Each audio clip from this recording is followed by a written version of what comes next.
ಅಧೋಲಿಖಿತಾಂ ಪ್ರಹೇಲಿಕಾಂ ಪಠಿತ್ವಾ ಉತ್ತರಂ ವದಂತು.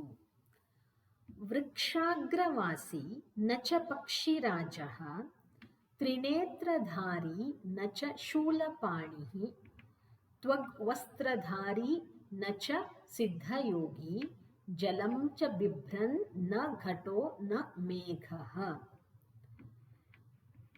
ನಾನು ಯಾರು ಅಂದರೆ ವೃಕ್ಷಾಗ್ರವಾಸಿ, ವೃಕ್ಷಸ್ಯ ಅಗ್ರವಾಸಿ, ವೃಕ್ಷದ ಮರದ ಅಗ್ರ ಅಂದ್ರೆ ತುದಿ, ತುದಿಯಲ್ಲಿ ಇರ್ತೇನೆ ನಾನು. ನ ಚ ಪಕ್ಷಿರಾಜ, ಆದರೆ ನಾನು ಪಕ್ಷಿಗಳ ರಾಜ ಅಲ್ಲ. ಪಕ್ಷಿಗಳು ಅಂದ್ರೆ ಮರ ಹತ್ತಿರ್ತವೆ, ಆದರೆ ಪಕ್ಷಿ ಅಲ್ಲ. ಮರದ ತುದಿಯಲ್ಲಿ ಕೂತ್ಕೊಳ್ಳೋದು ಪಕ್ಷಿಗಳು, ಆದರೆ ಪಕ್ಷಿ ಅಲ್ಲ.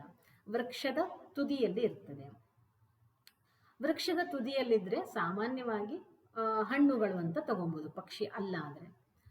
ತ್ರಿನೇತ್ರಧಾರಿ ನಚ ಶೂಲಪಾಣಿ, ಮೂರು ಕಣ್ಣುಗಳಿವೆ. ತ್ರಿನೇತ್ರ, ಮೂರು ಕಣ್ಣುಗಳನ್ನು ಹೊಂದಿದ್ದೇನೆ ನಾನು, ಆದರೆ ನ ಶೂಲಪಾಣಿ. ಶೂಲಪಾಣಿ ಅಂದ್ರೆ ಈಶ್ವರ. ಮೂರು ಕಣ್ಣುಗಳಿರುವಂಥದ್ದು ಸಾಮಾನ್ಯವಾಗಿ ನಮ್ಮ ಮನಸ್ಸಿಗೆ ಬರುವಂಥದ್ದು ಈಶ್ವರ ಅಂತ, ಆದರೆ ಈಶ್ವರನಲ್ಲ. ವೃಕ್ಷದ ಮೇಲ್ಭಾಗದಲ್ಲಿ ಇರ್ತೇನೆ, ಪಕ್ಷಿಯಲ್ಲ. ಮೂರು ಕಣ್ಣುಗಳಿರ್ತವೆ ನನಗೆ, ಆದರೆ ನಾನು ಈಶ್ವರನಲ್ಲ. ತ್ವಕ್ ವಸ್ತ್ರಧಾರಿ ನಚ ಸಿದ್ಧಯೋಗಿ. ತ್ವಕ್ ವಸ್ತ್ರಧಾರಿ ಅಂದರೆ, ತ್ವಕ್ ಅಂದರೆ ಸಾಮಾನ್ಯವಾಗಿ ಚರ್ಮ ಅಂತ ಅರ್ಥ. ಚರ್ಮದ ಕಲರಿನ ಒಂದು ಡ್ರೆಸ್ ಅನ್ನ ಹಾಕೊಂಡಿರ್ತೀನಿ, ವಸ್ತ್ರವನ್ನ, ಅಂದ್ರೆ ಕಾಷಾಯ ವಸ್ತ್ರ ಅಂತ ಹೇಳ್ತೀವಿ ನಾವು. ಆದರೆ ಅದನ್ನ ಯೂಶಲಿ ಹಾಕೊಳ್ಳುವಂಥದ್ದು ಸನ್ಯಾಸಿಗಳು. ಆದರೆ ನಾನು ಸಿದ್ಧಯೋಗಿ ಅಲ್ಲ, ನಚ ಸಿದ್ಧಯೋಗಿ, ಸನ್ಯಾಸಿ ಅಲ್ಲ ನಾನು. ವೃಕ್ಷದ ಮೇಲಿರ್ತೇನೆ, ಮೂರು ಕಣ್ಣುಗಳಿವೆ ನನಗೆ.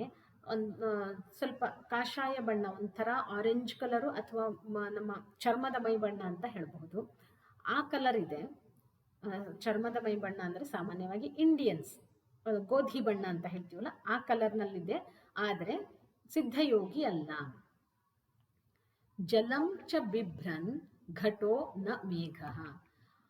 ನನ್ನ ಒಳಗೆ ನೀರಿದೆ, ನೀರನ್ನ ನಾನು ಶೇಖರಿಸ್ತೇನೆ, ನಾನು ಬಿಭ್ರತಿ ಶೇಖರಿಸ್ತೇನೆ. ಆದರೆ ನಾನು ನೀರನ್ನು ಸಾಮಾನ್ಯವಾಗಿ ಯಾವುದ್ರಲ್ಲಿ ಶೇಖರಿಸ್ತೀವಿ? ಘಟ, ಮಣ್ಣಿನ ಒಂದು ಮಡಕೆ ಅಥವಾ ಚೊಂಬು, ಪಾತ್ರೆ ಅಂತ ಹೇಳ್ತೀವಲ್ಲ, ಅದರಲ್ಲಿ ಇದು ಮಾಡ್ತೀವಿ. ಅದು ಅಲ್ಲ. ಮೇಘವೂ ಅಲ್ಲ. ಮೇಘವು ಮೋಡ, ಮೋಡಗಳು ಸಹ ನೀರನ್ನ ತುಂಬಿಸ್ಕೊಂಡಿರ್ತವೆ ಒಳಗಡೆ, ಅದೂ ಅಲ್ಲ ನಾನು. ಹಾಗಾದರೆ ನಾನು ಯಾರು? ಇಲ್ಲಿ ಈ ಚಿತ್ರವನ್ನ ನೋಡಿದ್ರೆ ನಮಗೆ ಗೊತ್ತಾಗ್ತದೆ. ಉತ್ತರ ಇದಕ್ಕೆ ನಾರಿಕೇಲ ಫಲಂ ಅಂತ, ಅಂದ್ರೆ ತೆಂಗಿನಕಾಯಿ.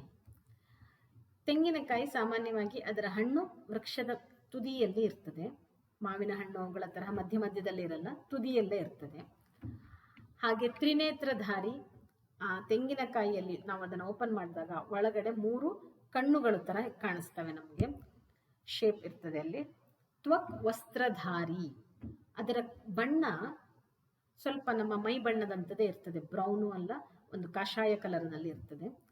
ಹಾಗೆ ಅದರ ಒಳಗಡೆ, ತೆಂಗಿನಕಾಯಿಯ ಒಳಗಡೆ ತುಂಬಾ ನೀರಿರ್ತದೆ. ಇದಕ್ಕೆ ಆನ್ಸರು ನಾರಿಕೇಲ